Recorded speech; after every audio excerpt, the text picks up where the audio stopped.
Hello, my name is Michelle Agaviev. Welcome to a series of Awakenings. Today we will be discussing the recent midterm elections with Professor Norpoth of Political Science Department and Aksa Khan. Let's begin. So Professor, you made some predictions regarding the elections. Could you discuss these predictions? I made a prediction that the Republicans would lose roughly 40 seats and that the new House would be 233 Democrats, 202 Republicans.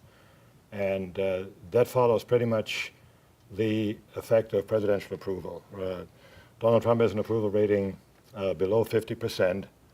And historically, for about the last 80 years, when the president has an approval rating of less than 50%, his party loses about that many seats on the average.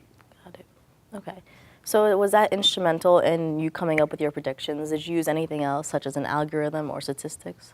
Well, it's a little bit of an algorithm. But it's pretty basic statistics. It's not anything very complicated. And I also looked at first midterms for a longer period of time, even without presidential approval.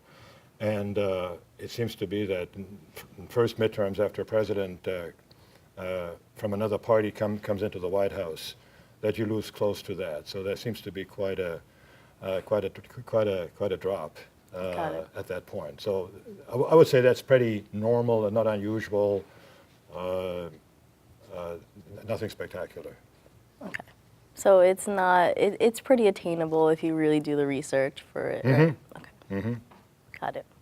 And do you know what changes you think will be taken now that the Democrats hold the House? Well, that's a big change. I think Donald Trump will not sleep well after that because the House of Representatives is a very regimented body. The majority party controls everything, the speakership, all the committees, all the committee chairmanships. Any Democrat in charge of a committee that has to do with oversight investigation can start investigating Trump, tax returns, Russia collusion, etc. They couldn't do that until now because they were in a minority. And the Republicans in the House were blocking a lot of those moves. So if they want to start impeachment against Trump, they can at any time. Okay, so it'll be an easier path against his policies, correct? Well, making policy is a different matter because the House is not enough. You have to get the Senate, and that's the other side of the outcome of the election. In the Senate, the Republicans are gaining. They've gained seats already, and they probably will end up with, I don't know, 3 or 4 more than they had. So you have a Republican Senate, a Democratic House. If you want to make policy, you got to find something that suits both and the president. So that's more difficult for the president than it was before, but it's also not easy for the Democrats to do that unless they get the Senate to sign on, and that's a tough sale. In your opinion, do you believe it's more favorable to win the House or the Senate? Well, by winning, you mean if you are in the situation that the Democrats were in, going into a midterm with the president of the other party, it's more doable. The Senate, because only a third of the senators were up for election, so 2/3, nothing changes. So it's not like the whole Senate is up for it, and it depends very much on what kind of seats are in play, states are in play, and how strong each party is typically. And what you had in this cycle is that a lot of the seats were very favorable toward Republicans. Like Trump had won many of them, and you had Republican incumbents. If you have that, there's almost no chance that the Democrats can take a seat. The chance that they have is when the state is trending blue, like Hillary Clinton won it in 2016, and you have a Republican incumbent who is struggling, or you have no incumbent, and it's an open seat, and you have a strong candidate. I think the best example for that would be Arizona. Arizona and Nevada. Nevada, Hillary won Nevada.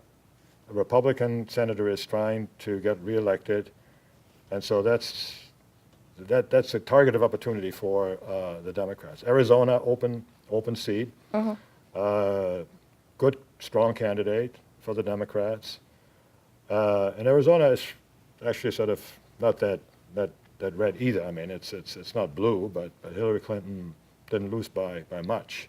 So Arizona, I think, I've always felt was attainable for the Democrats. But I don't know. I'll let you speak again. I want to give a lecture here.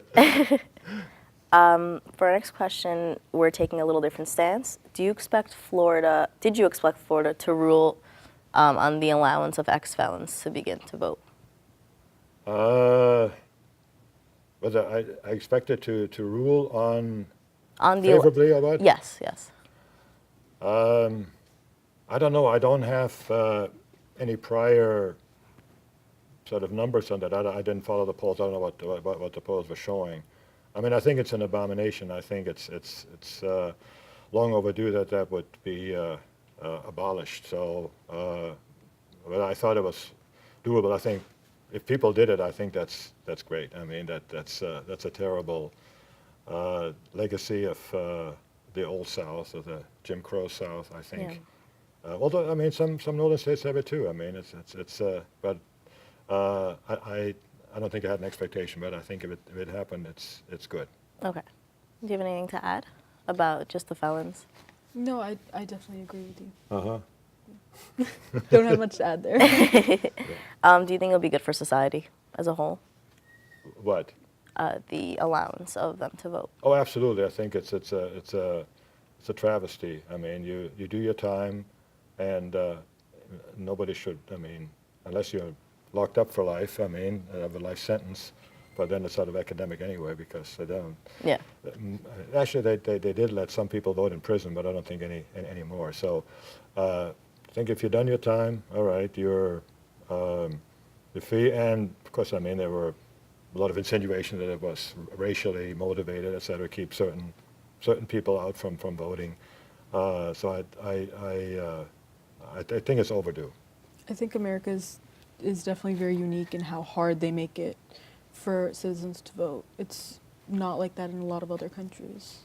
Well, you have registration. You have the requirement to register, which in many other countries somehow the state takes care of but it's all happening, I think, in countries where the state is having a much heavier hand in what people are doing. So you have to be registered all the time. Well, you have to have an ID card, for example. Americans would sort of bristle at that. So that's a price to pay for your freedom, that the government doesn't do it for you. But I think it has gotten a lot easier in the last 20 years. I mean, you have, for example, like motor voter systems, where if you renew your driver's license, you're automatically registered. If you want to, I mean, not automatic, but I think California actually does it automatically now. You have to opt out. Okay, say I don't want that. I think in the end, we always know some people don't vote. Okay, no matter what you do. Okay, they don't care. They're not interested in it. And I think what has happened in the past is that a lot of people who didn't want to vote didn't bother to register. So if you registered them, okay, they might still not vote.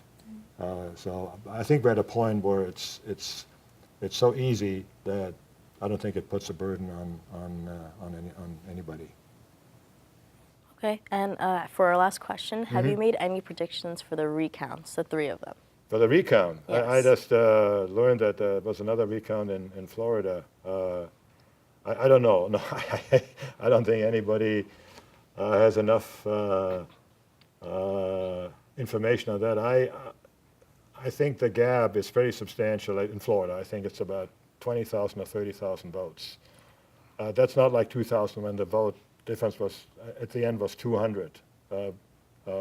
Bush leading Gore. And you had to only find, I don't know, maybe a few hundreds in the recount. You have to find problems with ballots in, I don't know, so many cases.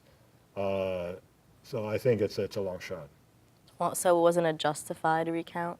Well, the recount is automatic in Florida. I know that. If the gap is less than half a percentage point, it doesn't matter whether there's any irregularity or anything. It's just when it's so close, then it's a machine recount, automatic.